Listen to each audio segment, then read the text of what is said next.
¿Listo? Listo, Fran, adelante. Ok. Si te acércate al micrófono para que te escuchen las redes sociales. No, pero acércate o si gustas. Es movible. Muy buenos días a todas y todos. Es un honor para mí darles la más cordial bienvenida a esta conferencia titulada La causa en el derecho romano y su transformación filosófica y jurídica en la Edad Media. Agradezco sinceramente la presencia de cada uno de ustedes, que con su interés enriquecen este espacio de discusión y aprendizaje. A continuación, tenemos el gusto de presentar al maestro Mario César Rodríguez Capella, licenciado y maestro en Derecho, ambos con mención honorífica de la Facultad de Derecho de la UNAM, egresado de la licenciatura en Filosofía por la Facultad de Filosofía y Letras de la UNAM, estudiante de cuarto semestre de la licenciatura en Matemáticas de la Universidad Abierta y a Distancia de México, profesor de asignatura de Derecho Romano en la licenciatura de Derecho y de Filosofía del Derecho en la maestría en Derecho, ambas de la Facultad de Derecho de la UNAM, responsable de planeación y transparencia de la División de Estudios de Posgrado. Camila, muchísimas gracias. A todos. Muchísimas gracias por estar aquí, a nuestro auditorio presencial. También saludo a todas las personas que están conectadas en estos momentos, tanto en redes sociales como en plataforma Zoom, recordando que es un evento híbrido y la ocasión que tenga para vernos serán más que bienvenidos para escuchar esta charla.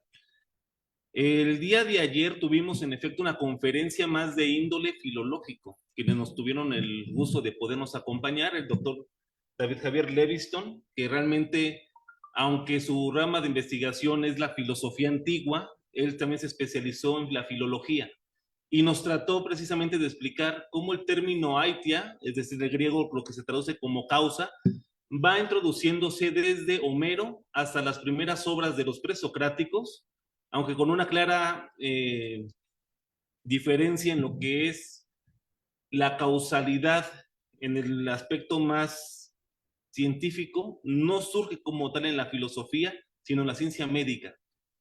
Sin embargo, el término aitia va a ser utilizado precisamente, sobre todo en las obras de Platón, y con peculiaridad y muy interesante en la obra aristotélica.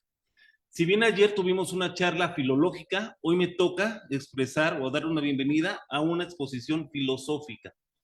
Y para eso voy a necesitar su paciencia y trataré de darles a entender cuál es el fundamento de la filosofía aristotélica para que de esa manera podamos entender una hipótesis básica que es precisamente la que voy a intentar explicar en esta conferencia. La hipótesis es la siguiente. Para que existiera una teoría de la causa tan compleja como la que se formula en la Edad Media, se requieren en términos kantianos tres condiciones de posibilidad. La primera es que exista distintas concepciones acerca del término causa, que como veremos es una combinación del lenguaje común y corriente, es decir, que se entiende por causa en el latín, en el hablado. Dos, de una introducción que va a ser el término jurídico propiamente del derecho romano, que se entiende por causa, y por último la acepción que se introduce al último en el siglo I antes de Cristo, que es con la introducción de Aristóteles al pensamiento latino.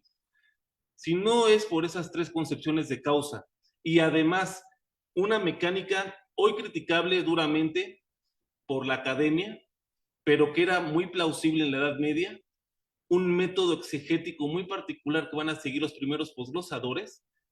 Con esa combinación de factores vamos a poder comprender por qué razón es importante hablar de una causa como elemento de las convenciones, principalmente en las dos obras que lo retoman del derecho medieval. Hablamos de las leyes en su orden natural de Jean Domas y el Tratado de Obligaciones de Robert Joseph Potier. Sin estos dos autores no podemos comprender la razón por la cual los primeros juristas que confeccionan el Código Napoleón tienen la necesidad de hablar de causa como uno de los principales elementos de la convención. Este problema, y no me voy a hacer muy específico porque justamente para eso es mañana la ponencia de nuestro invitado, el doctor José Antonio Sánchez Barroso, se desencadena a raíz del artículo 1108 del Código Napoleón. ¿Me ayudas, Karen? Bueno, ese es mi índice que ya les platiqué. Vamos a hablar primero de una introducción. Uy, ahí está. Una introducción, después hablaremos acerca de la causa aristotélica, la causa en el derecho romano, la codificación y pérdida y descubrimiento de lo que va a ser el corpus iuris. Y finalmente hablaremos un poco de los posglosadores para analizar ya las obras de Domá y Potier y su influencia en esos 4 artículos que vamos a ver a continuación. Ahí está. Eso es lo que establece el artículo 1108 del Código Napoleón.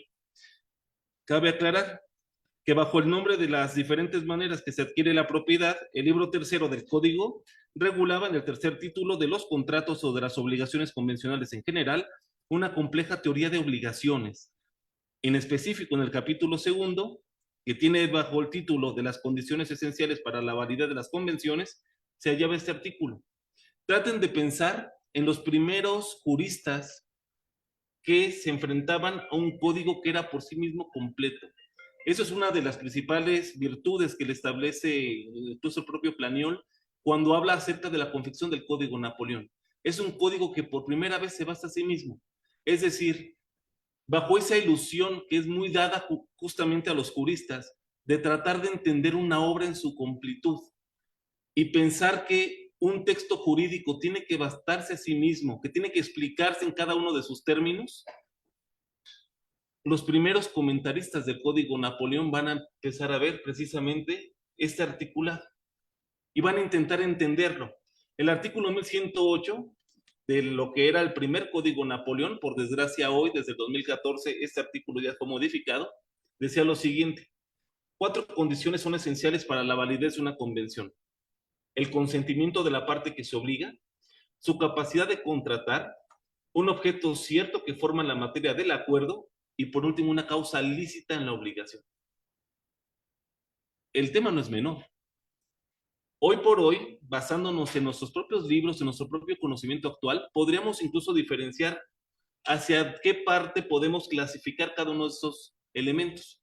Pero tengan en consideración que el Código Napoleón no hace una distinción bastante clara de lo que es elementos esenciales y elementos de validez. Y el problema es la redacción.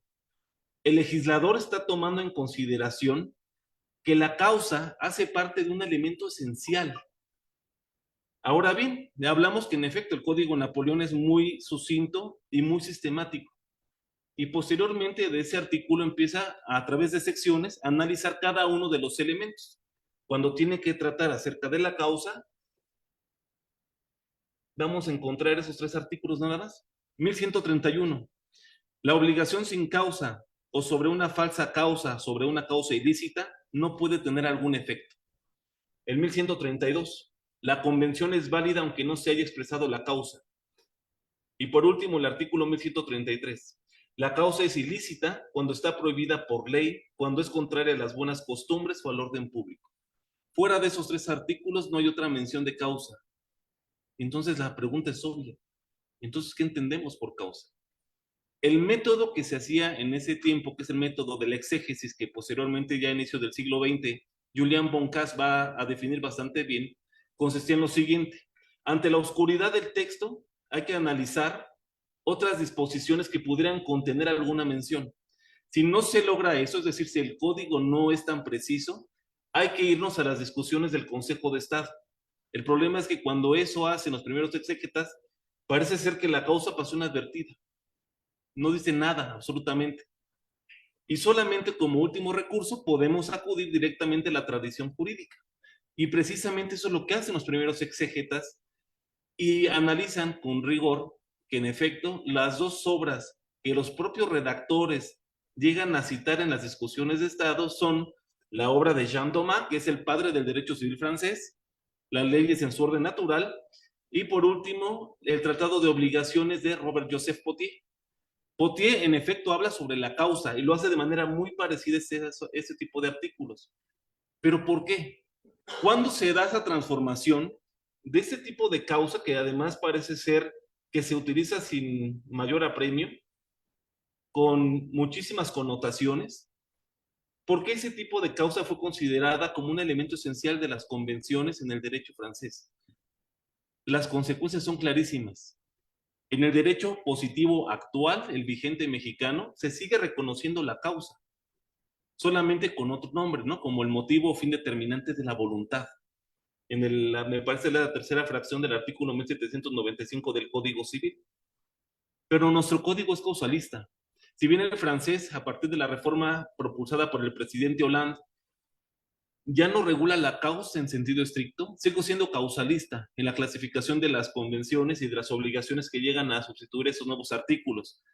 Y la influencia fue tan clara que todavía en Portugal, en España, en Italia, se hace referencia a la causa como un elemento esencial de la convención.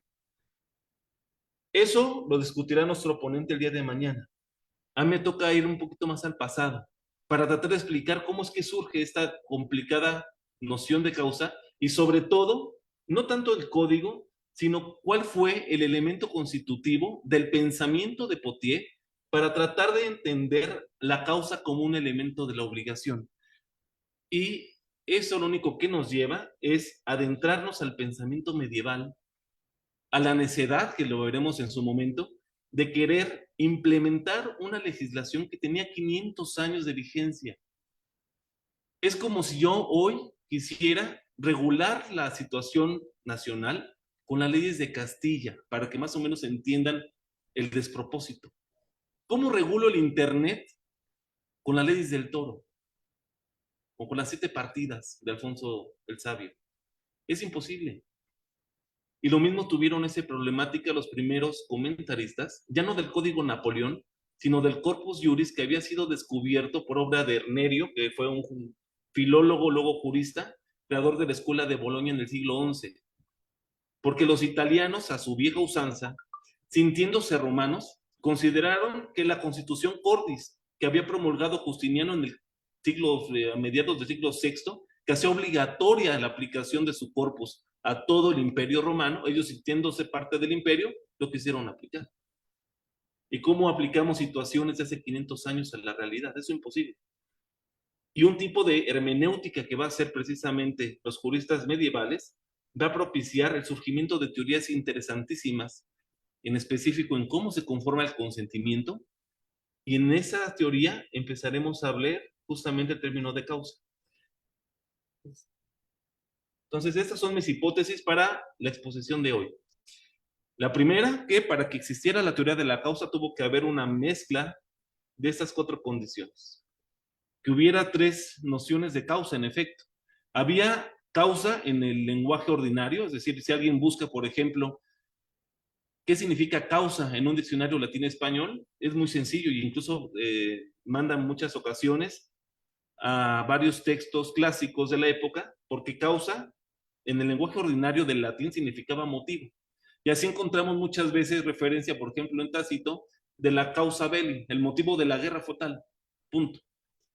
Sin embargo, en el derecho romano también se entendía por causa algo muy específico, como un tipo de acto jurídico que depende de la eficacia de otro.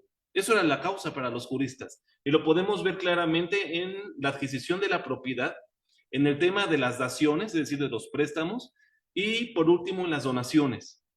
Y por último, o la última acepción que se entiende ya en el pensamiento romano, fue introducida gracias a la obra de Aristóteles y a una traducción interesante que hacen los primeros traductores, iniciando la tradición con Andrónico de Rodas en el siglo I a.C., del término aitia, que significa causa. Si no hubiera sido esa conglomeración de conceptos y de sentidos de un mismo término, no podemos entender a su totalidad qué se refiere la causa en la Edad Media. Vamos a tener que irnos un poquito más despacio y tendremos que comprender en su cabalidad qué es la causa para Aristóteles, la aitía. Lo que justamente analizamos la clase anterior con el doctor Leviston, él no lo toma propiamente ya desde Aristóteles, sino de los presocráticos, pero tenemos que entender la causa aristotélica porque una de las acepciones, y que incluso se refleja en el Código Napoleón, es precisamente la que introduce ese señor.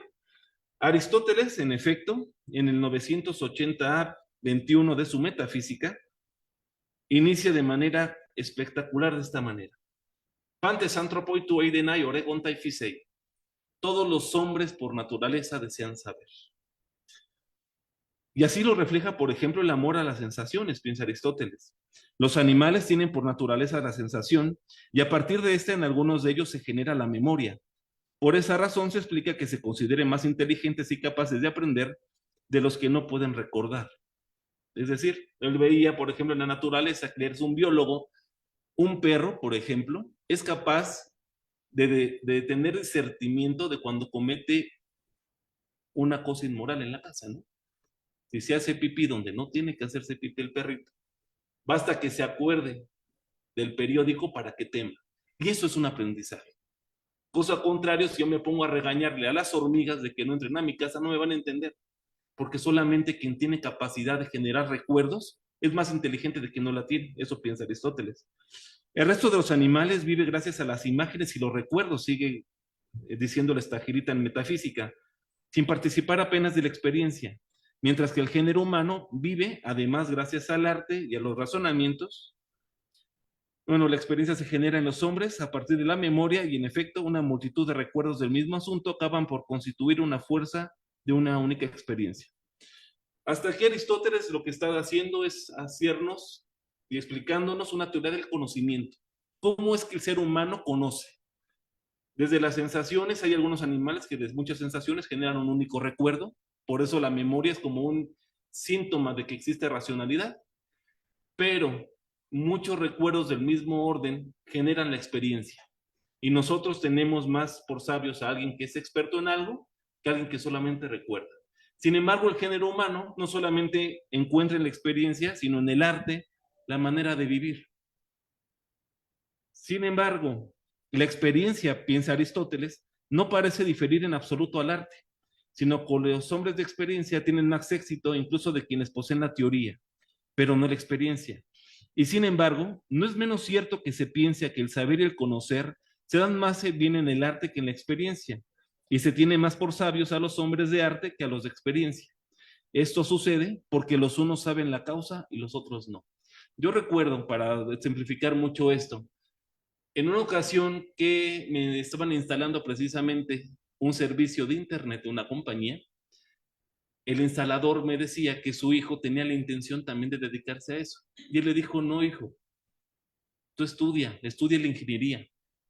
Pero papá, es que tú sabes a veces más que tu jefe. Dice, pues sí, posiblemente yo sepa instalar, pero el ingeniero sabe por qué se instala y qué se tiene que instalar. Es decir, el verdadero sabio es quien conoce la causa de las cosas, el motivo, lo que origina cada una de esas cosas. Y de esta manera, Aristóteles ya empieza a poco introducir lo que él entiende por sabiduría.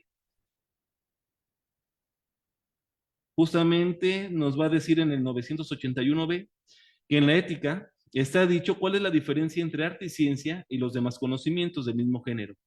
La finalidad que perseguimos en este libro Alfa, en la introducción de metafísica, es explicarlo ahora, es esta: mostrar cómo todos opinan que lo que se llama sabiduría, o él llama Sofía, la traducción exacta, se ocupa de las causas primeras y de los principios.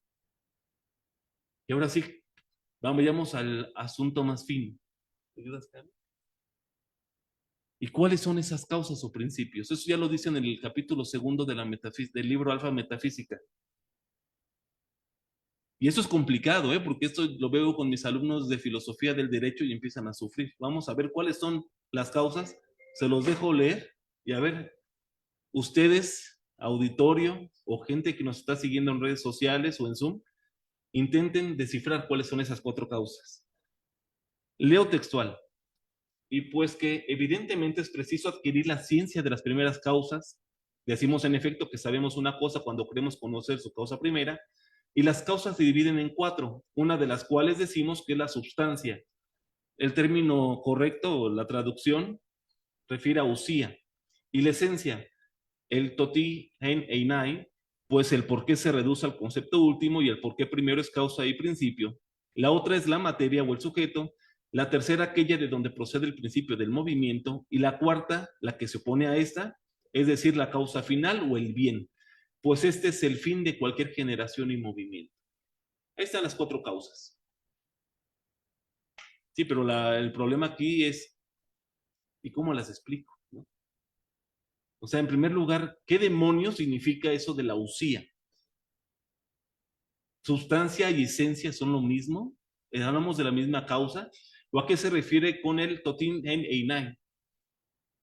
Justamente este primer párrafo, que es enunciado las causas aristotélicas, va a ser complementado en el libro Delta, en el quinto libro de Metafísica, que es el libro de las definiciones. Pero no hace otra cosa más que volvernos a repetir esto y nos pone ejemplos. Para poderlos entender, tenemos en muchas ocasiones que acudir a otros intérpretes. El intérprete por excelencia de la antigüedad de Aristóteles fue Alejandro de Afrodisias, más o menos del siglo III después de Cristo, quien utilizó las propias obras de Aristóteles para podernos entender a qué se refieren ese tipo de cosas. Todavía se conserva parte de su comentario a la metafísica y él sí nos puede explicar de manera muy correcta lo que entiende por la primera causa.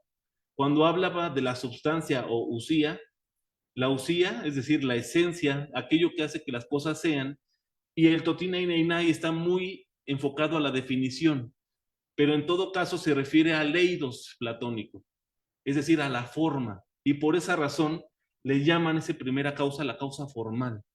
¿Qué es que haga que una cosa sea una cosa? Su forma. ¿Qué es que, o qué es lo que hace que, por ejemplo, la jarra sea una jarra en un perro? Piensa, no solamente Aristóteles, es una influencia platónica. Pues muy sencillo, que tiene la forma de una jarra. Si tuviera la forma de un perro, sería un perro. Y eso es una causa. La siguiente causa es la materia. La tercera, de donde se origina el movimiento para que algo produzca algo. Es decir, que pase del acto a la potencia, o más bien de potencia a acto. Y la cuarta, la que se opone al movimiento, que es el fin, el para qué. Vamos a intentar explicarlo de manera mucho más didáctica. Y perdón que esté muy chiquito la imagen, pero eso es un árbol. Analicemos más o menos qué se entiende por causa para que podamos comprender a qué se refiere Aristóteles cuando dice que el sabio es aquel que conoce las causas de todas las cosas. Pongamos un árbol. Tenemos 4 causas. Causa formal. Te preguntaría Aristóteles, ¿qué es lo que hace que un árbol sea un árbol? Muy sencillo, también eso lo contesta Platón, ¿no? Lo que hace que una cosa sea una cosa es su forma, su eidos. Por eso es el totin eidenai, o sea, el eidos del ser es lo que le da la forma y le da su esencia. Un árbol es un árbol por su forma que es árbol. La materia, ¿de qué está hecho un árbol? De ramas, de hojas, de filamentos, semillas, frutos. Si podemos explicar la materia de una cosa, conocemos su causa material. Aquí viene algo más interesante. ¿Cuál es el movimiento del árbol? Aquí, por ejemplo, tenemos que interpretar a Aristóteles en su conjunto. Aristóteles en Física, en su segundo libro, establece una clara diferencia entre las cosas que son por naturaleza, porque la naturaleza es lo que realmente interesa a la física, de aquellas cosas que no lo son. Y la distinción es muy sencilla. Son cosas por naturaleza aquellas que tienen el principio del movimiento dentro de sí.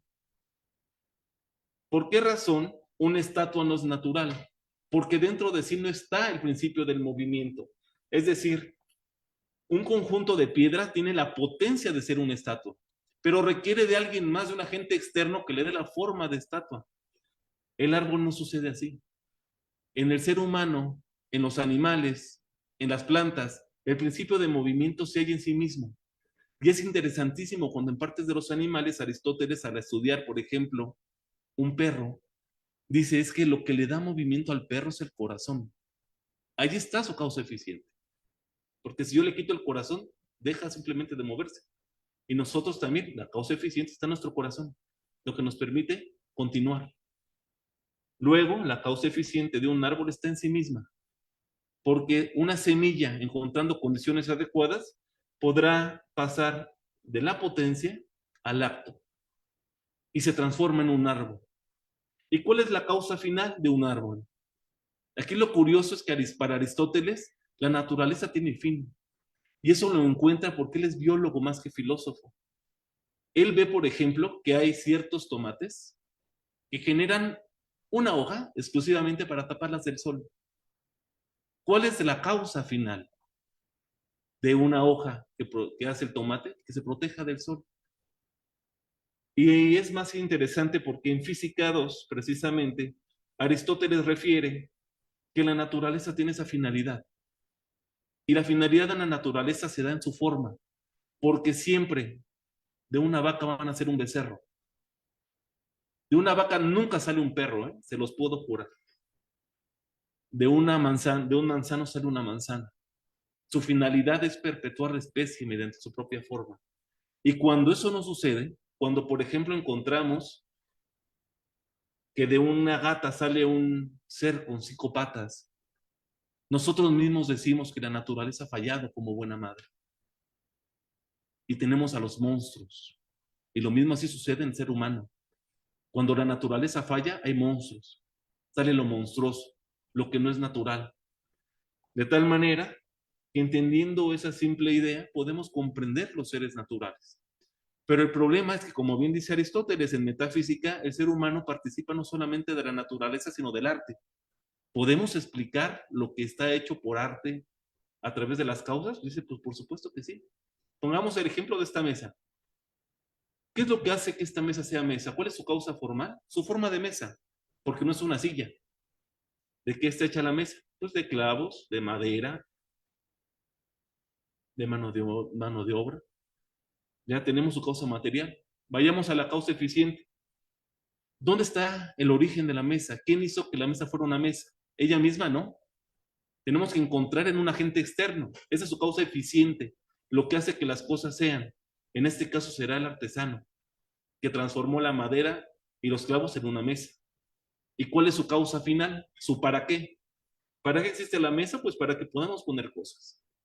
El problema de Aristóteles, y es algo que a él le desespera mucho en su filosofía, es que el para qué siempre puede ser sustituido y vuelto a explicar por otro para qué.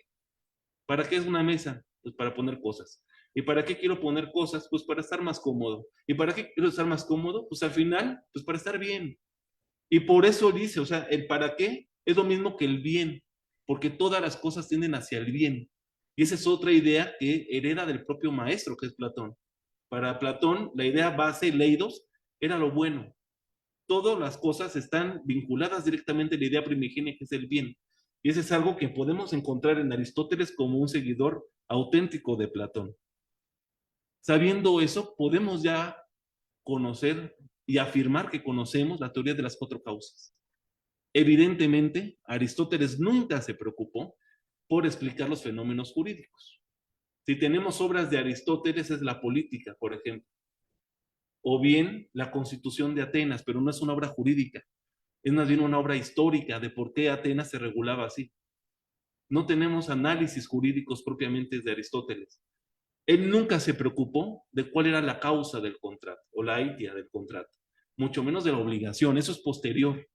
Pero ese tipo de cuestiones se introducen de manera sumamente poderosa a partir del siglo I antes de Cristo. Y eso se debe a una historia muy particular, pero que ha sido muy discutida desde la antigüedad. Aristóteles, aunque hoy por hoy no parezca, no era un autor muy leído en la antigüedad. Platón había presidido su propia escuela, la Academia, 40 años. Pero Aristóteles ni siquiera era ateniense, él era de Macedonia. Por si no lo saben por acá, yo sé que sí. Una relación ideal alumno-maestro fue la que se da entre Aristóteles y Alejandro Magno. Alejandro, que era hijo de Filipo II, había elegido a Aristóteles, que no era un filósofo todavía muy conocido, para que fuera el preceptor de su hijo y que no iba a heredar. Y durante varios años, Aristóteles deja la actividad académica para instaurarse en la corte, ni más ni menos que de Filipo II, para enseñarle a los nobles macedonios cómo se tiene que gobernar. Y el joven que más resaltó fue Alejandro. De Aristóteles es la influencia de que él tiene, o más bien esa obsesión de Alejandro para vengar lo que habían hecho los medos a los pueblos griegos. Y por eso decide invadir Persia. Pero esa relación no solamente se va a ver bien para los macedonios, bien para la filosofía, pero de manera muy trágica para los atenienses, porque Macedonia conquista Atenas. Y desde que Aristóteles estaba estudiando en la Academia de Platón, se empezó a hacer enemigos. Él era muy partidario de ese bando macedónico, de esa idea de que los griegos tenían que formar un solo imperio. Y obviamente cuando muere el joven Alejandro a la edad de 32, 33 años, muere de regreso a Macedonia, pues en Atenas el piso no quemaba, incendiaba los pies. Y él tiene que huir precisamente para tratar de salvar su integridad y va a encontrar la muerte un año después, justamente en la isla de su madre, que era Eubea. Y ahí fallece el pobre Aristóteles. Entonces, él en Atenas no es un autor muy querido. Tenían a un gigante que era Platón. Y Aristóteles es el extranjero, el traidor. ¿Y por qué razón tengo que explicarles esto? Porque las obras que nosotros conservamos, esa metafísica, no era conocida en la antigüedad. En la antigüedad aquellas obras que no eran leídas simplemente se perdían. Por ejemplo, sabemos que Demócrito escribió más que Platón y hoy por hoy conservamos solo fragmentos, porque la gente empezó a leer a Platón, ya no a Demócrito. Y de esa suerte también fueron los escritos de Aristóteles. Aristóteles podemos estudiarlo a través de sus escritos y podemos dividirlos en dos. Aristóteles sí publica para el público general en Atenas. Esas obras se le conocen como exotéricas, es decir, las que están pensadas para el público, y las sigue de una manera muy parecida a su maestro. Él escribía diálogos. Conocemos partes, por ejemplo, de Grilo, que era un amigo suyo y que le hace un diálogo justamente por su muerte, que acaece en una batalla. Conocemos también un diálogo conocido sobre el bien, sobre la filosofía, el protréptico, que era como una invitación a su escuela. Pero ese tipo de obras eran las que circulaban. Pero además, como toda persona que ha dado clase, y ustedes profesores me van a entender, Aristóteles tenía sus apuntes. Los apuntes que él hacía para que al momento de explicarle las cosas a los alumnos él no se perdiera. Esos apuntes no los pensó nunca para ser publicados, simplemente se los quedó. Y cuando él tiene que huir de Atenas porque ya le quieren implementar un proceso de impiedad, decide legar absolutamente toda su biblioteca a su alumno predilecto, que es Teofrasto. Teofrasto, que tendría ya 60 años más o menos a la muerte de Aristóteles, dirige el liceo, su escuela, pero tiene la peculiaridad de que la biblioteca siempre de esa escuela nunca era propiedad de la escuela. El liceo no era otra cosa que una propiedad que había adquirido Teofrasto, porque Aristóteles era extranjero y no podía tener derechos de propiedad en Atenas, y siempre se conservó la tradición de que el prefecto o el director de la escuela era dueño de la biblioteca y podía hacer con él lo que quisiera. Teofrasto, ya cuando también se acerca a la senectud, decide legar su biblioteca a un amigo de Aristóteles y suyo, otro septuagenario, llamado Neleo.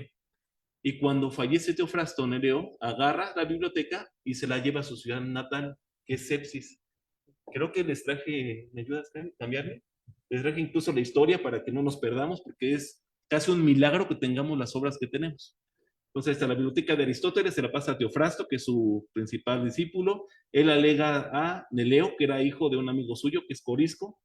Neleo, con 70 años, deja Atenas, se va a Sepsis, parte de la biblioteca la lega a la biblioteca de Alejandría, que ya era conocida, y lo más preciado, que era de su padre, se lo queda a él. Pero él no es un amante del saber. Él no tiene aspiraciones filosóficas y simplemente atesora los escritos de Aristóteles en su sótano. Y está en su sótano de esa ciudad 200 años.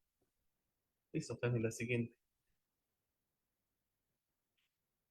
Aquí va a aparecer justamente la entrada en vigor otra vez de esas obras, que son obras, lo reitero, los apuntes de Aristóteles.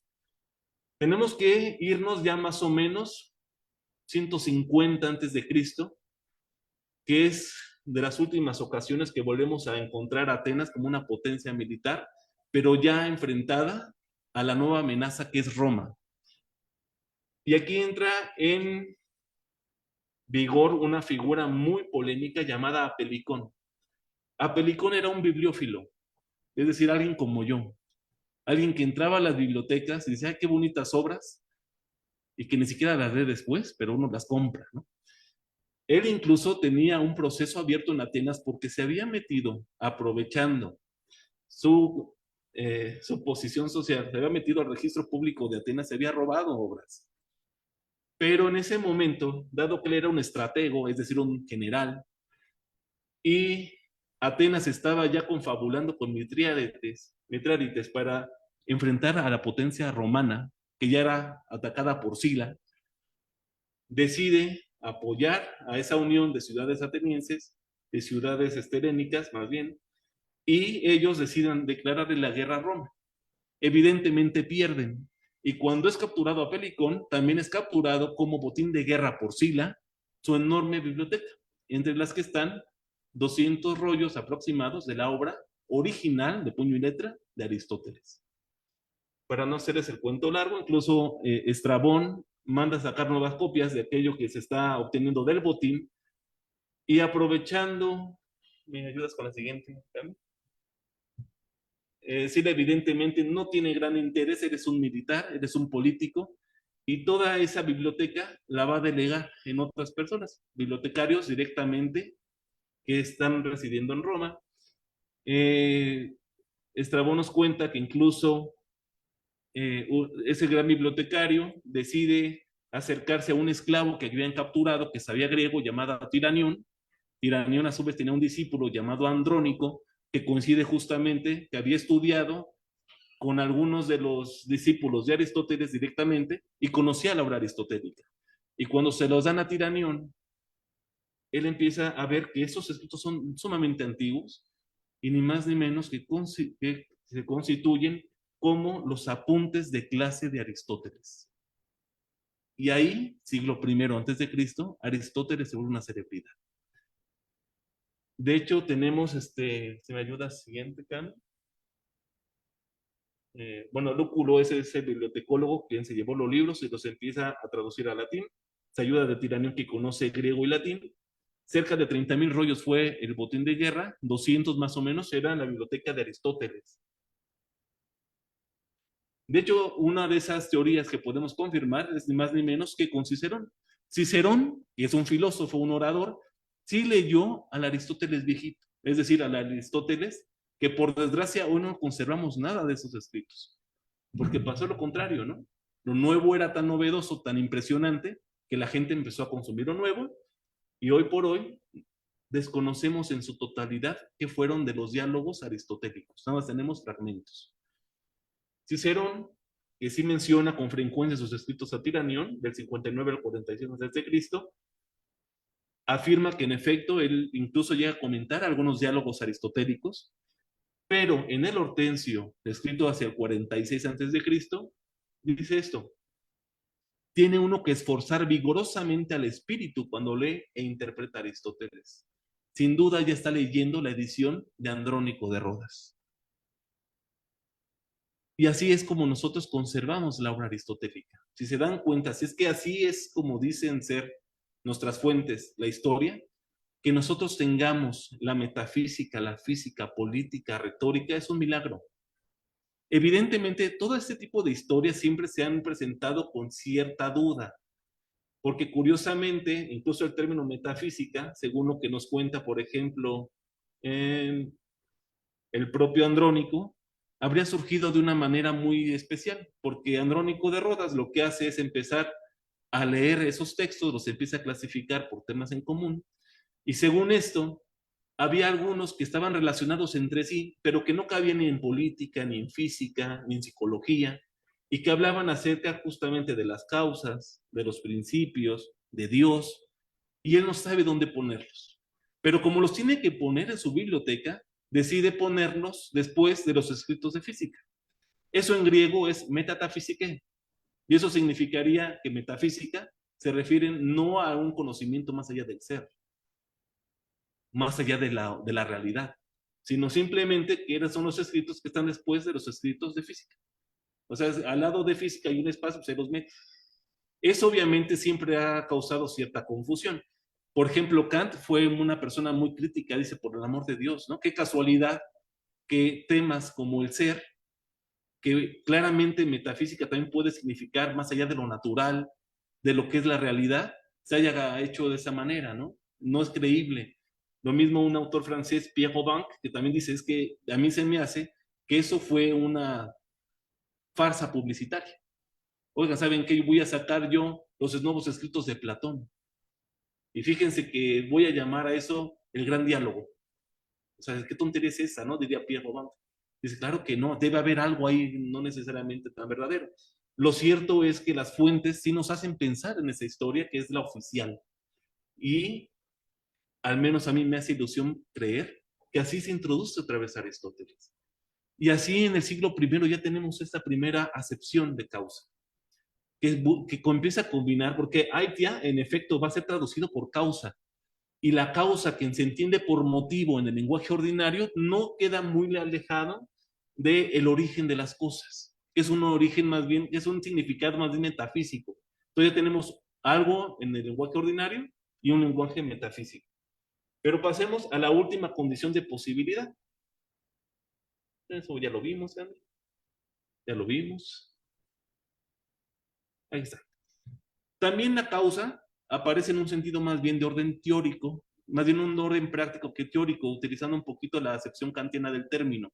Es decir, lo práctico, el cómo me tengo que comportar. Porque por causa los romanos, los juristas romanos entienden una cosa muy distinta al motivo u origen, aunque está vinculado. La causa aparece en el derecho romano en tres temas, para explicar la adquisición de la propiedad, en específico con dos figuritas que vamos a ver de manera muy rápida, porque el chiste no es detenernos en el derecho romano, sino entender la transformación de los términos. En las daciones, en específico aparece en la datio rem, es decir, en el préstamo que hace a alguien para conseguir algo lícito, y como una forma de explicar las donaciones. Recordemos que en la antigua Roma la propiedad es un privilegio de los romanos. Más bien, no había maneras muy sencillas de obtener la propiedad. Los romanos entienden que existen dos tipos de bienes. Los res mancipi, o sea, las cosas mancipables, porque a través de la mancipatio se adquiría la propiedad quiritaria, y había otras cosas que no eran tan importantes que ellos simplemente les llaman los res nec mancipi. Los res mancipi son las cosas importantes desde un punto de vista de una economía meramente agrícola. ¿Quién se entiende por res mancipi? Los fundos, la propiedad agrícola, los bueyes, animales de carga, todo aquello que a mí me puede hacer rico en la tierra, en el entendido de que la economía no es otra cosa que el cuidado de las tierras, era lo importante para regular por propiedad quiritaria. Y por otro lado estaban las demás otras cosas. ¿Cómo se adquiría la propiedad? Pues de manera muy general siempre se podía adquirir mediante la usucapión. Ustedes ya lo sabrán, la usucapio era la manera en que se adquiría la propiedad quiritaria de las cosas a través de la mera posesión y el mero transcurso del tiempo. Los requisitos van a ir cambiando de manera general, pero primero se pedía que hubiera buena fe en la posesión, después ya no necesariamente tiene que ver eso, y otras cosas que se requerían evidentemente era la famosa prescripción, ¿no? Que podamos comprobar que hemos poseído un bien para que de esa manera podamos nosotros adquirir eso. Para que pudiera ser válida la usucapión, los juristas requerían que esa posesión tuviera una justa causa, es decir, un motivo justo. Por ejemplo, un préstamo, por ejemplo, una compraventa. La compraventa en el derecho romano no servía para hacerse propietario de las cosas, sino para garantizar la pacífica posesión. Entonces, un contrato de compraventa o la eptio venditio servía de una justa causa, para que de esa manera, en caso de que se requiriera probar en juicio que la posesión había sido válida o pacífica, podía demostrar, yo tenía una justa causa para poseer un bien. Eso entienden los romanos por causa. Por eso es un acto jurídico que hace depender la eficacia de otro. Lo mismo sucede en la traditio. La traditio es la manera en que se hacían propietarios de cosas no necesarias, las nec mancipi. La traditio simplemente se hace a través de entregar una cosa. Pero para que yo pueda, a su vez, usucapir, necesito tener una justa causa. Lo mismo sucede en el tema de los créditos, que los romanos llaman daciones. Cuando alguien daba, por ejemplo, dinero para conseguir algo lícito, pensemos que, por ejemplo, el ciudadano romano Gallo desea que Ticio libere a su esclavo, que es algo lícito, podía darle 100,000 sestercios. Pero ¿qué sucedía si Ticio no cumplía lo pactado?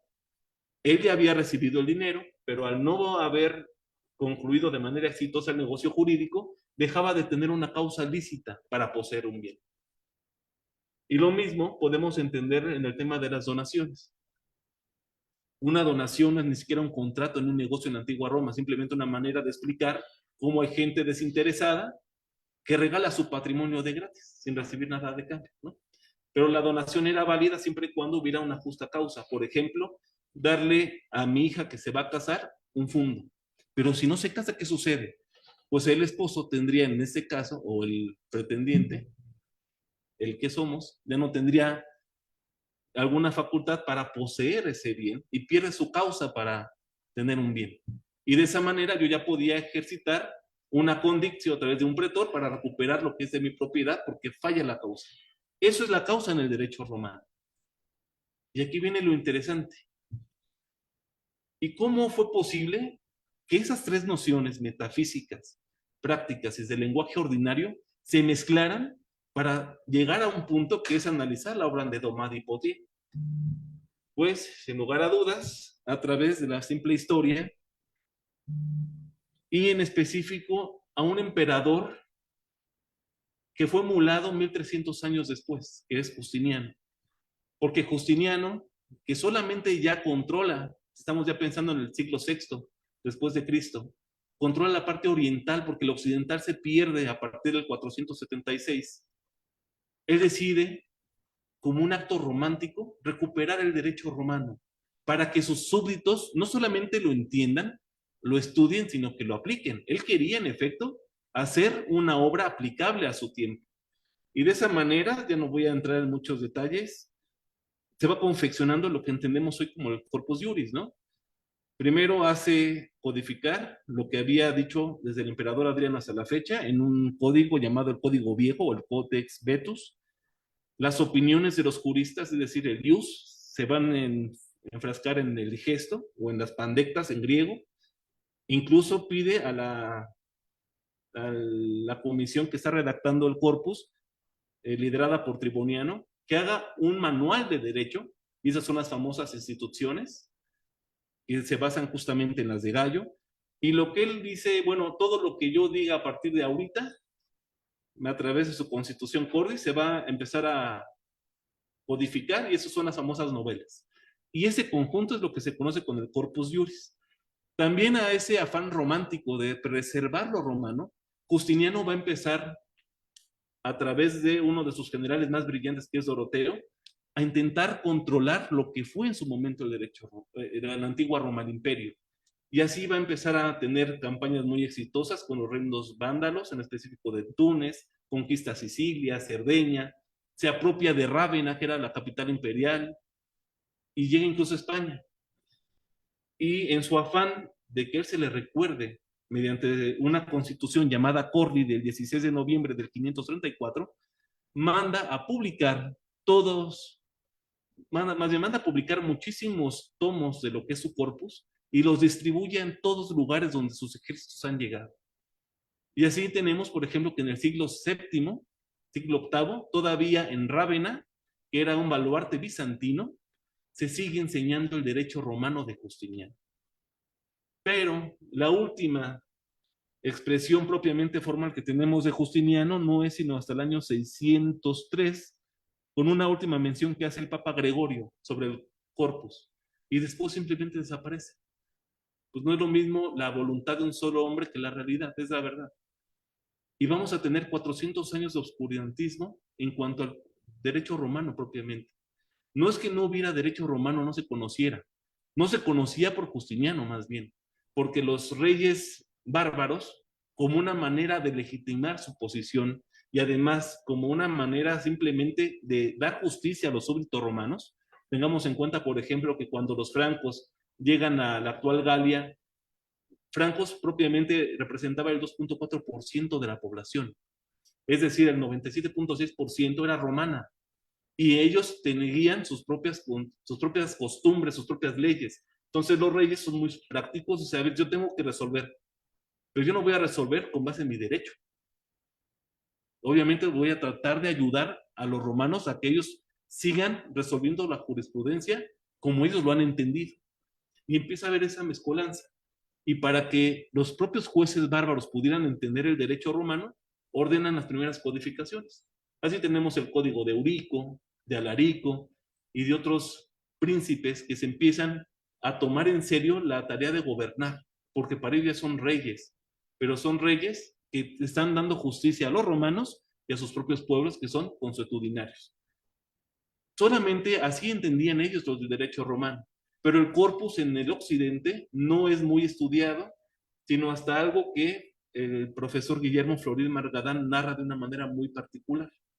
Al parecer en el siglo XI, es decir, año 1000, en Bolonia existía una duquesa llamada, no me digan, Matilda, duquesa, la marquesa Matilda, obsesionada con el derecho, obsesionada con que su ciudad pudiera también tener la característica de sabia.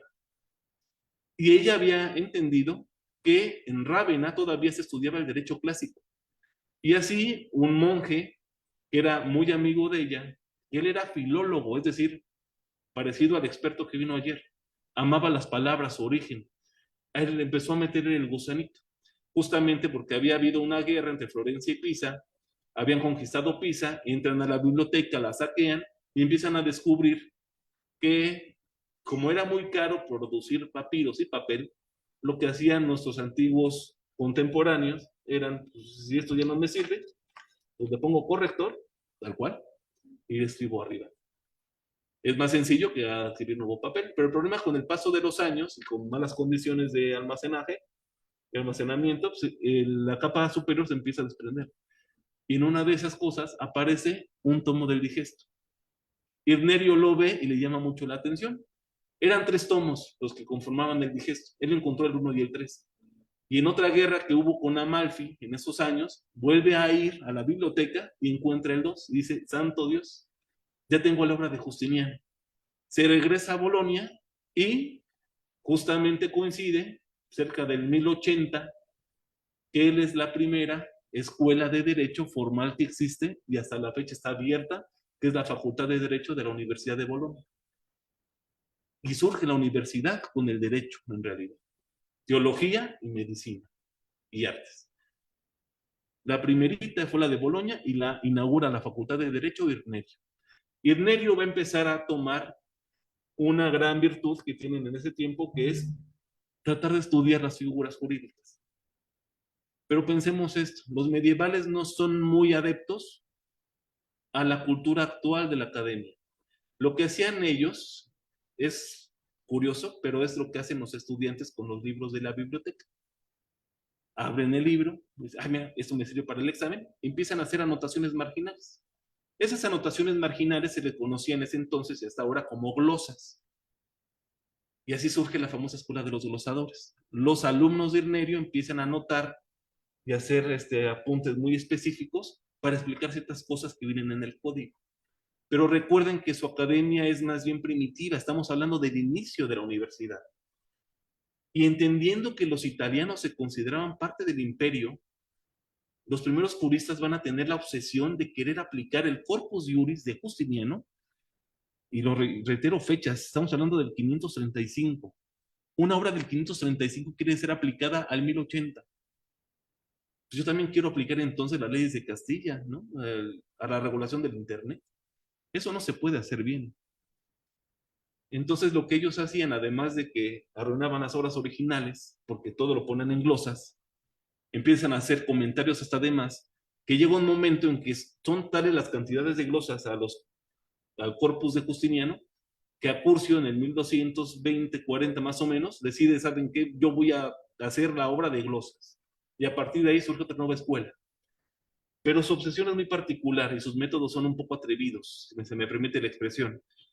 Porque ahí les va lo que hacían. Hay dos, digámoslo así, hay dos vertientes de la escuela de Irnerio. Hay quienes se consideraban sus alumnos más ortodoxos y tratan de interpretar lo que no entienden del corpus con base en el corpus mismo, que será lo ideal.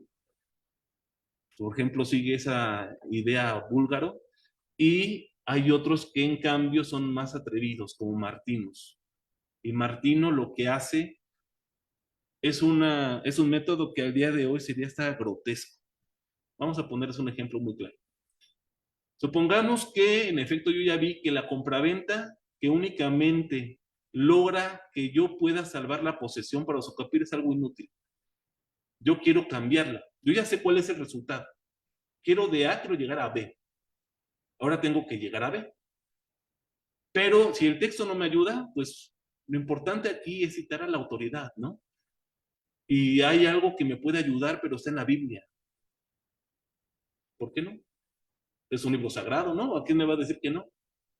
Y también me ayuda Aristóteles, que justamente se está introduciendo otra vez su pensamiento gracias a los árabes. Pues lo voy a hacer así y lo voy a lograr. Y ese era el método que utilizaban ese tipo de escuela tan exagerada. Sus métodos son reprobables en la actualidad. Ya quisiera yo que nuestros tutores del posgrado nos permitieran hacer eso, ¿no? Yo quiero hablar sobre la corrupción y para hacer eso voy a utilizar el Principito y lo voy a interpretar. O sea, no, o sea, agarra la tesis y la avienta en la cara del alumno. ¿Cómo va a hacer eso? Pero en la Edad Media se valía. Y esos métodos van a provocar que haya transformaciones muy profundas. Porque finalmente, reitero, lo importante aquí es aplicar una disposición del siglo VI a la realidad del siglo XI. Y en específico vamos a tener un tema muy particular, que es el tema de los pactos. Como para los italianos el corpus está vigente, se puede aplicar. La manera más rápida para obligarse siempre fue la estipulación, la stipulatio, porque es una promesa formal nada más. Y otra manera muy buena que se tenía desde el código, bueno, más bien desde el derecho romano clásico, era el pacto. El pacto tiene su origen propiamente en una disposición de la ley de las 12 tablas, la 8,2, que decía que si alguien rompe el miembro a otro, salvo pacto, que haya talión. Es decir, si un ciudadano atropellaba con el caballo a otra ciudadana y le rompía el fémur, el castigo para el victimario era el talión, ojo por ojo, diente por diente. Entonces, tú me rompiste el fémur, agarro yo mi masita y a ver cuál es el que te quiero más, ¿no? Pero preveía una excepción, decía, salvo pacto en contrario. Es decir, se le permitía a la víctima pactar con el victimario con tal de evitar el talión. ¿Sabes qué? ¿Cuánto vale tu pierna, no? O sea, sé que no vale tanto dinero, pero te puedo dar esto. ¿Estás de acuerdo? Sí, estoy de acuerdo. Y eso era el pacto. Era digámoslo así, un contrato de transacción. Te evita un problema. Pero también había abusos. ¿Y qué sucedía, por ejemplo, en caso de que la víctima se arrepintiera? El pacto no generaba acciones, únicamente excepciones. Si la persona que había pactado podía demostrar la existencia de esa transacción previa, la acción se extinguía. Y por esa razón, desde el derecho clásico romano empezó a surgir el lema de que los pactos no generan acciones, solo excepciones.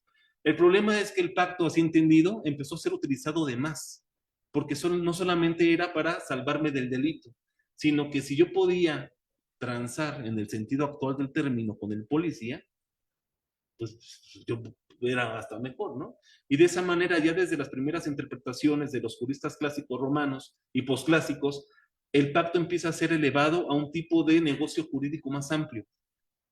En la época posclásica, es decir, en la imperial, incluso hay autores que afirman que las convenciones pueden dar lugar a contratos o a pactos. El problema es que el pacto solamente genera una excepción. Vayámonos 6 siglos después. La gente está pactando más que contratando, porque el pacto es muy flexible. Y el problema es que si uno en un pacto no cumple, el otro no tiene una acción para demandar. ¿Cuál es la solución? Transformemos el pacto. Ahora, el problema va a ser cómo lo vamos a transformar, ¿no? O sea, queremos en efecto que el pacto sea igual a un contrato. Esa es la finalidad que dicen los posglosadores tener. ¿Cómo lo hacemos? Pues hay que transformar la idea. Hay que transformar, por ejemplo, el consentimiento. Los romanos jamás hablan de consentimiento, pero ellos necesitan hablar de él. Porque ¿por qué razón una persona contrataría si no es para que el otro también se obligue? y crean la figura de la conexidad y la obligación. Es decir, yo me vinculo porque tú te vas a vincular. Y mi consentimiento tiene por causa, por motivo, por origen, tu consentimiento. Punto. Y de esa manera, y además, el propio Floris Margadán se atreve incluso a ir un poquito más lejos, y él cree, en efecto, encontrar el principio por el cual quienes empiezan a hacer todo este tipo de cuestiones transforman el pacto. Bien les va. Según Floris Margadán, para hacer la famosa frase de pacta sunt servanda, es decir, los pactos se hacen para cumplirse, y darle conexidad a la obligación y darle una acción a todo pacto, los juristas medievales se habrían inspirado en el Sermón de la Montaña, que aparece en Mateo 5,37, que dice así: diréis solamente sí, sí, no, no. Todo lo que excede a esto viene del maligno. Tomando esa base, de lo importante es la autoridad quien lo dice, que es el libro sagrado, la Biblia, y además agarrando terminología aristotélica, en específico del origen, es decir, si yo me obligo es porque mi causa, mi consentimiento tiene por causa tu voluntad, pudieron transformar y estudiar a fondo el concepto de consentimiento y pudieron dotarle a los pactos de una obligatoriedad. Y así una persona que pactaba, dado que la convención no genera contrato, genera pacto, tenía derecho a una acción para perseguir su pretensión. Así surge la teoría de la causa. Es una idea medieval. Es una idea, si se me permite, hasta un poco burda. Y lo mismo va a suceder en cuestión para solventar algunos pactos que evidentemente son inmorales. Los juristas medievales quieren hacer que el juez penetre en la conciencia de las partes. Y para eso van a hacer una implicada teoría acerca del consentimiento para intentar que el juez pueda ser juzgador de la moral.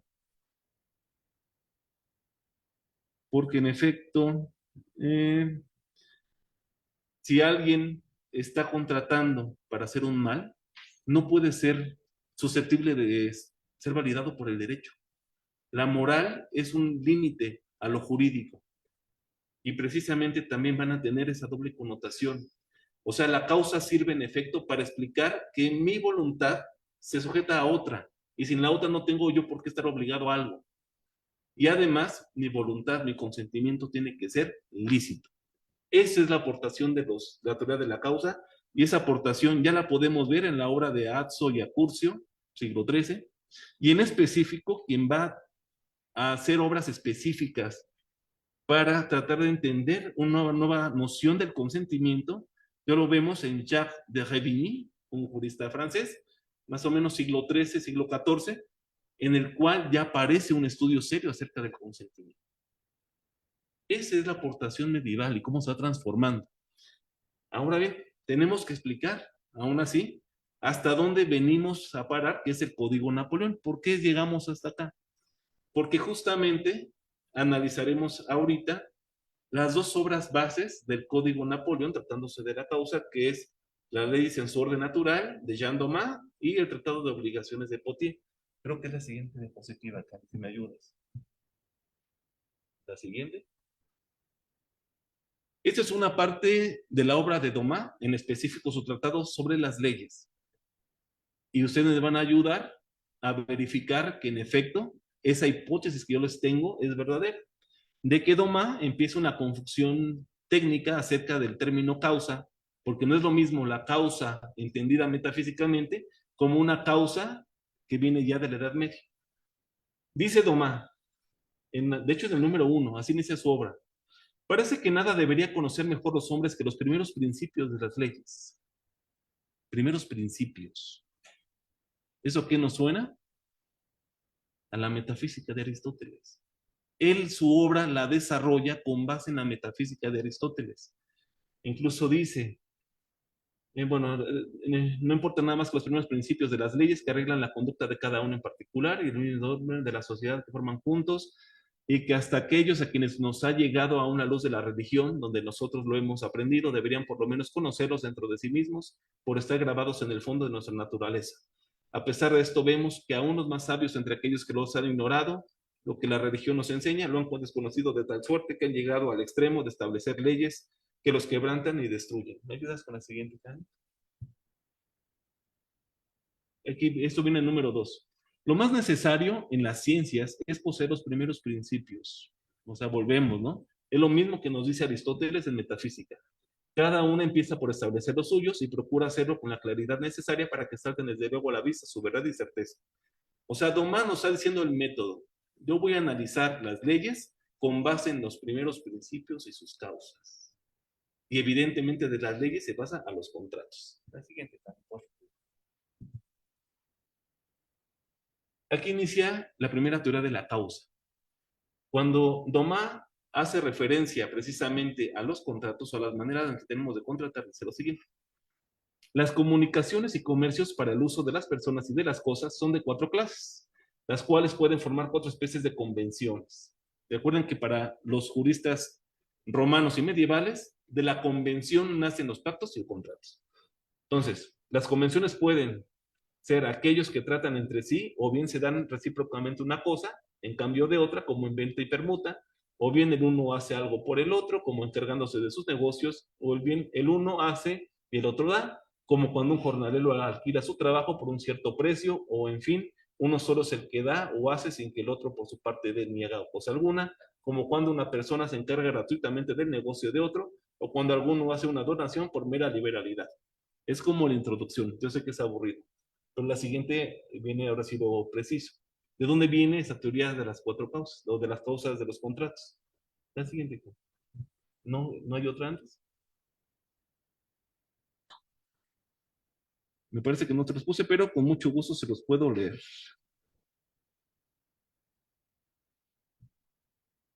Dice Domán seguidamente. En las 3 primeras especies de convenciones se ve un comercio en que nada hay gratuito, y la obligación del uno es el fundamento de la de otro. Está diciendo lo mismo que viene desde la Edad Media. Aún en aquellas en que uno solo parece obligado, como en el mutuo, la obligación del que recibe prestado ha sido precedida de la del otro, que debía dar a fin de formarla. Así, la que resulta en esta clase de convenciones en favor de uno de los contratantes tiene siempre su causa en la del otro. De lo contrario, la obligación sería nula si en realidad no hubiese sido motivada o fuese sin causa. Luego después, en las donaciones y en los otros contratos en los que uno solo es quien da o hace, la aceptación es la que forma la convención, y la obligación del que da tiene su fundamento en algún motivo razonable y justo, como un favor recibido o un mérito o donatario, o el solo hecho de hacer el bien. Estos motivos sirven de causa por parte del que recibe. Y aquí está la formulación de la primera teoría de la causa de las convenciones. Y eso va a ser lo que van a analizar precisamente la teoría clásica. Es decir, hay 3 tipos de causas según el tipo de contrato. Si el contrato es sinalagmático, tenemos que la causa de una voluntad es la del otro. No dice nada nuevo, Domán. Él está retomando lo que ya habían hablado de la Edad Media.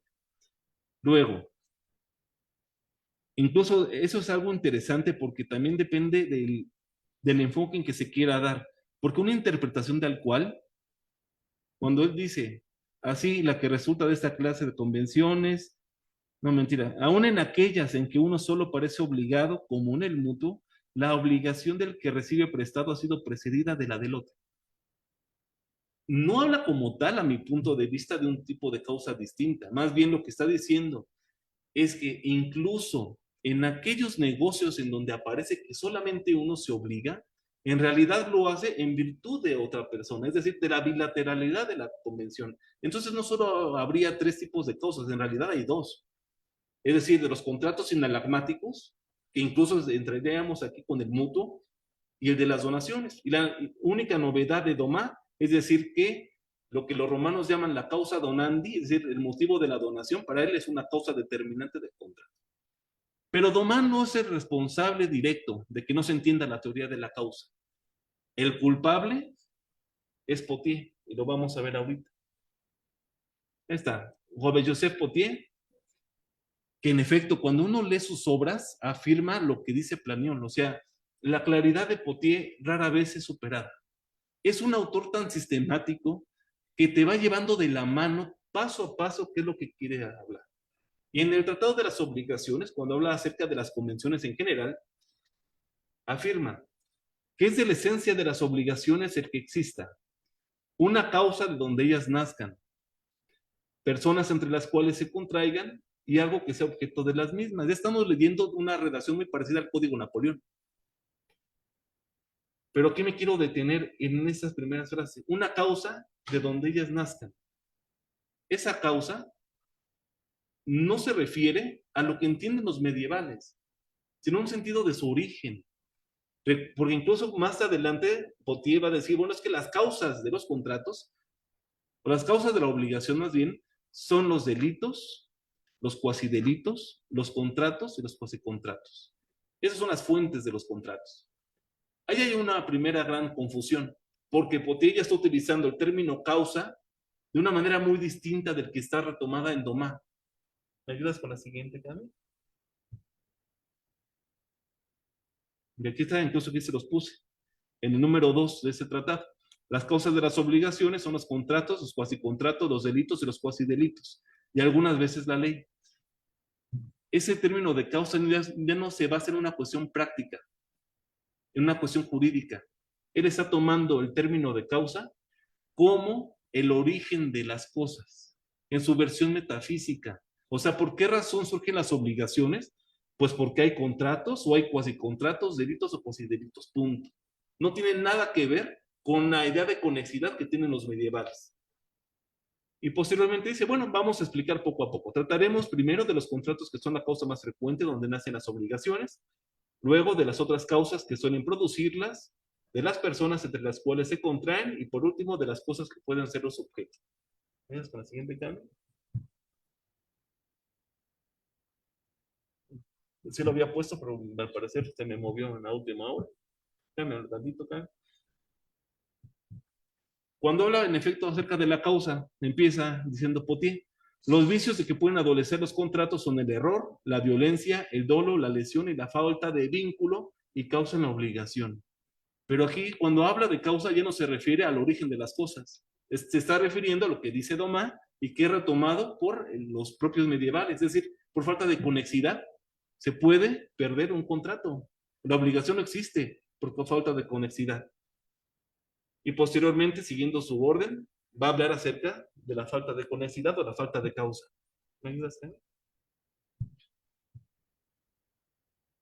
Y aquí está lo que dice Potier.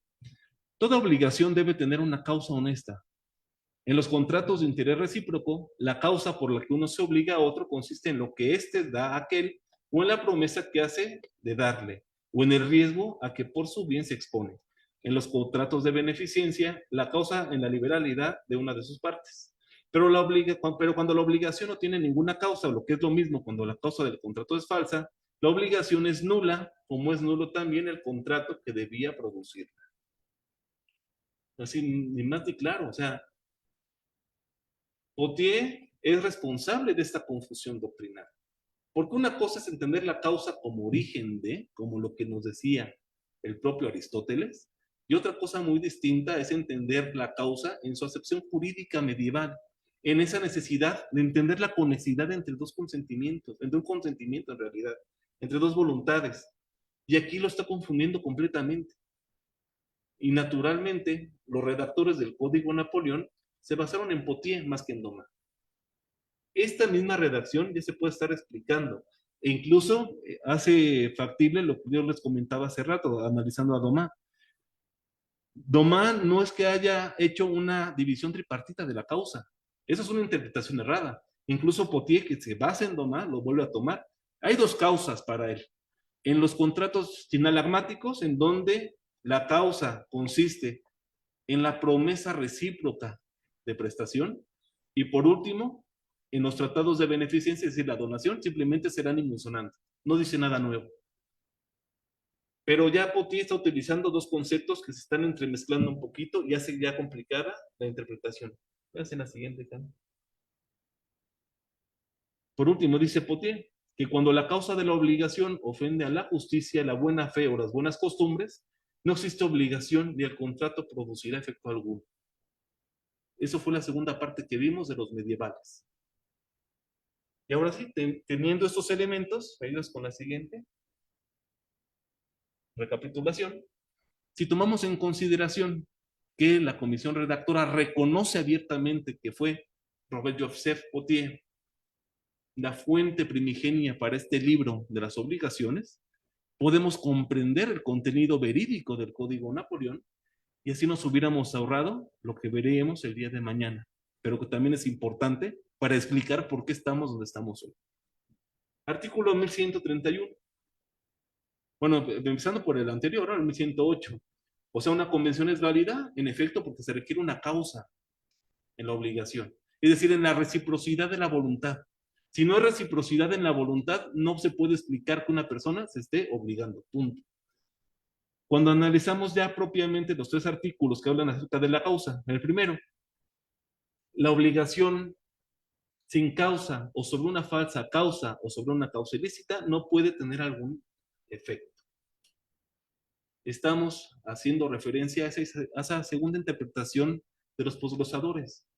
La causa es lo que permite justamente penetrar en la conciencia del contratante para poder determinar que un negocio sea ilícito. Y si el negocio es ilícito, no puede tener ningún efecto. Esa es una. Dos, la falsa causa, que sería donde no hay conexidad en la obligación. Si yo estoy participando en un negocio en donde ni siquiera estoy entendiendo que me estoy obligando a algo, no puede haber contrato. Es lo que nos está diciendo el 1131. Muy sencillo. En 1132, la convención es válida aunque no se haya expresado la causa. Este sentido de causa es metafísico, es el origen de, en pocas palabras, una convención es válida independientemente se haya expresado de dónde proviene. Si proviene de un contrato, de una promesa, de una donación, si se puede comprobar que hay una causalidad, el contrato es válido. Es lo que nos está diciendo en 1132. En 1133, cuando la causa es ilícita, no produce ningún efecto y es ilícita cuando está prohibida por la ley o cuando es contraria a las buenas costumbres o al orden público. Esa es la teoría de la causa. Entonces, ¿realmente quién es el culpable? Entonces, Potier. Y otro culpable todavía peor, los redactores del Código Napoleón. ¿Qué no vieron esto? O sea, o era muy implicado entender que Potier hace dos distinciones de causa. Y normal, o sea, los juristas franceses, luego me preocupa un poquito esa idea porque yo creo que es en general, no solamente de los franceses, los juristas tendemos a idealizar mucho a los códigos, como si un código fuera perfecto y no fuera simplemente un eslabón en una cadena muy larga. Así como los juristas creyeron encontrar en el corpus la perfección del código, la perfección del derecho civil, así los franceses hicieron exactamente el mismo error y consideraron al corpus, al Código Napoleón, como aquello que era evidentemente bueno, aquello que se tiene que completar a sí mismo.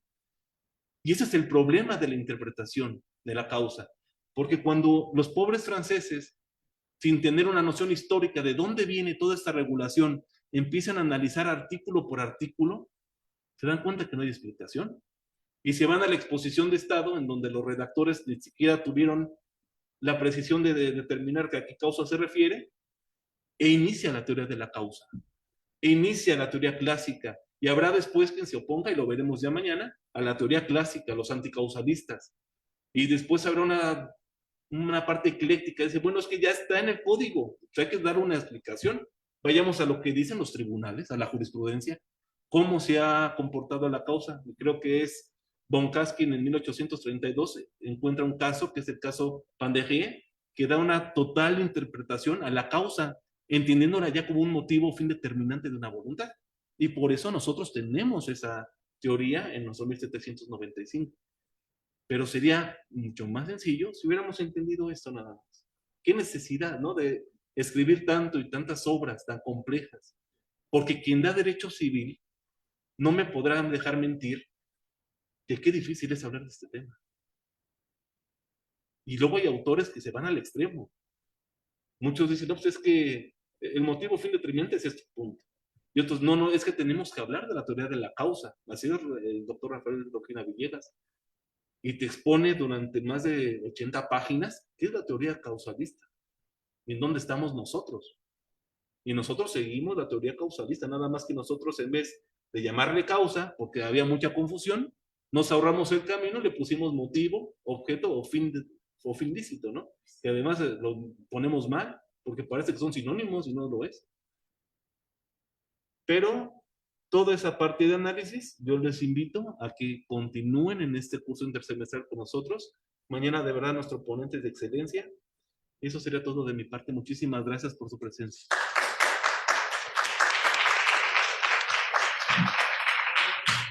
Bueno, a continuación pasaremos al momento de las preguntas y respuestas.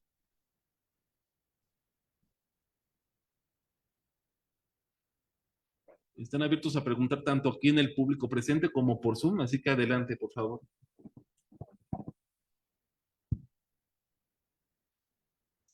Es que yo sé que el tema está feo, ¿no? Está complicado.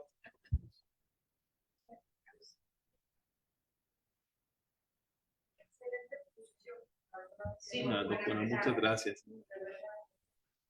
Muchísimas gracias, doctor. Ingeniero Lenin, ¿en Zoom tenemos alguna pregunta?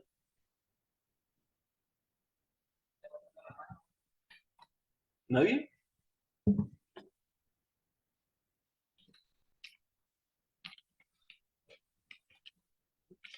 No, ya cerramos con eso. Okay. Agradecemos profundamente la presencia y atención de cada uno de ustedes en esta sesión. Ha sido un verdadero privilegio compartir este espacio de reflexión académica en torno a un tema tan relevante. Les recordamos que el día de mañana continuaremos con el cierre de este evento, el cual estará a cargo del doctor José Antonio Sánchez Barroso, cuya participación seguramente le enriquecerá aún más este valioso intercambio de ideas. Los esperamos con mucho gusto.